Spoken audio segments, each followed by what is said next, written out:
Hajimemashite, watashi wa didiemasu desu. Yoroshiku onegai shimasu. Je vous souhaite à tous la bienvenue. Je souhaite la bienvenue à tous nos amis qui reviennent du Japon, à nos amis japonais et à tous pour cette live session Ibis TV. Nous allons aujourd'hui nous intéresser à une image qui, lorsque la photo a été prise, a été grillée. Alors bien entendu, nous n'allons pas rajouter de la matière là où il n'y en a pas. Le trou dans le papier restera le trou dans le papier. Néanmoins, nous allons voir comment faire pour remettre un petit peu de contraste dans tout ça et faire en sorte que cette image soit présentable.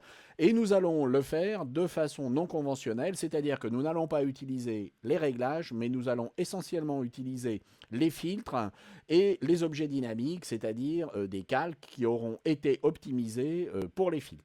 Eh bien, il ne nous reste qu'à nous mettre au travail. Pour commencer, nous allons dupliquer cet arrière-plan. Ce n'est pas sur l'arrière-plan que nous allons travailler, mais sur des copies de l'arrière-plan. Donc, Command J sur Mac, Ctrl J sur PC, et nous allons dupliquer notre calque. La première chose que nous allons maintenant faire, c'est transformer ce calque pour les filtres dynamiques. Menu filtre, convertir pour les filtres dynamiques. Et nous allons bien entendu transformer ce calque en objet dynamique. Vous voyez que maintenant, nous avons ici une petite icône supplémentaire qui indique que c'est un objet dynamique et qu'il est spécialement prévu pour les filtres dynamiques. Le premier filtre que nous allons pouvoir appliquer, à mon sens, est un filtre qui est nouveau, en ce sens qu'au départ, ce n'était pas un filtre, c'était un outil de développement, hérité en fait de Lightroom, qui est le filtre Camera Raw. Nous allons pouvoir appliquer Camera Raw en tant que filtre. Nous n'allons pas le faire à l'ouverture, nous allons le faire en tant que filtre. Ce qui nous permettra ensuite de pouvoir revenir sur tous nos réglages. Nous allons ici commencer avec teinte, saturation et luminance, de manière à éventuellement convertir en niveau de gris. Vous voyez qu'on a converti en niveau de gris, et à enlever la densité dans les visages où effectivement nous avons énormément de rouge.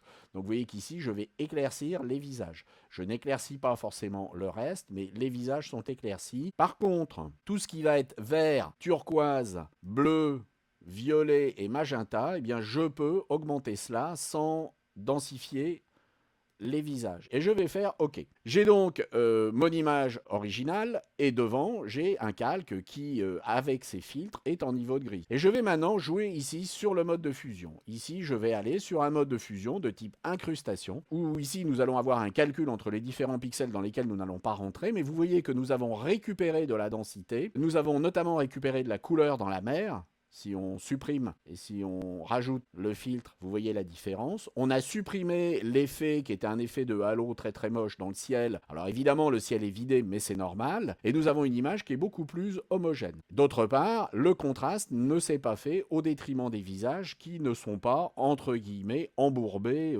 dans une zone trop rouge ou trop dense. Notez également que nous avons au niveau des plantes et au niveau de la verdure, et au niveau également des personnages secondaires ou des gens qui sont sur la plage, une bien meilleure définition.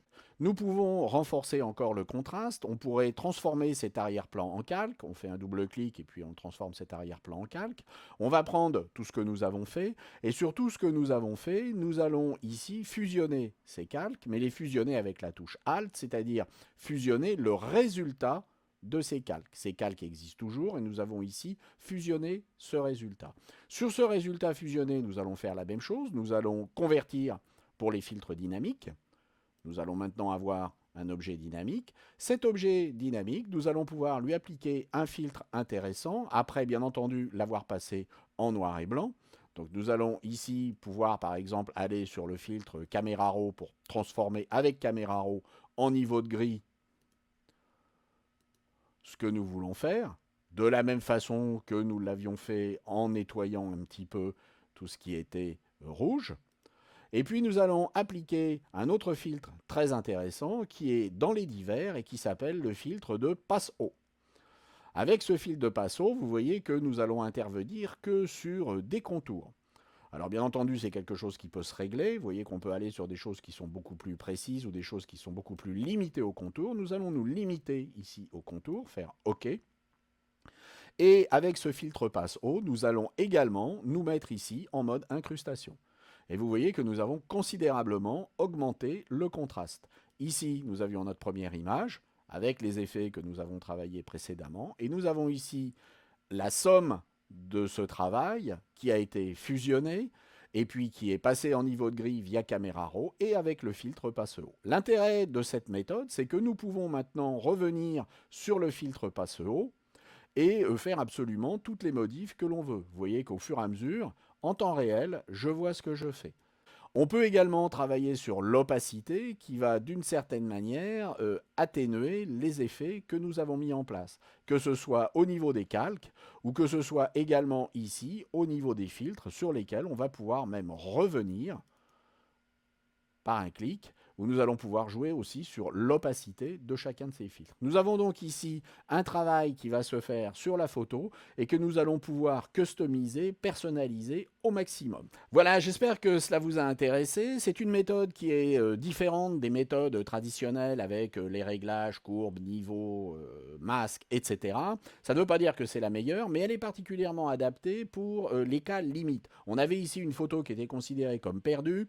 Franchement, avec les systèmes de courbes, niveaux, etc., on aurait du mal à s'en sortir, alors que là, très très rapidement, on a pu obtenir un résultat qui est satisfaisant. Alors bien entendu, une mauvaise photo ne deviendra jamais une bonne photo, mais au moins, on pourra sauver les meubles. Je vous dis à tous à très bientôt, arigato gozaimasu, et n'oubliez pas de vous abonner et d'abonner vos amis à la chaîne pour que celle-ci puisse durer. Au revoir.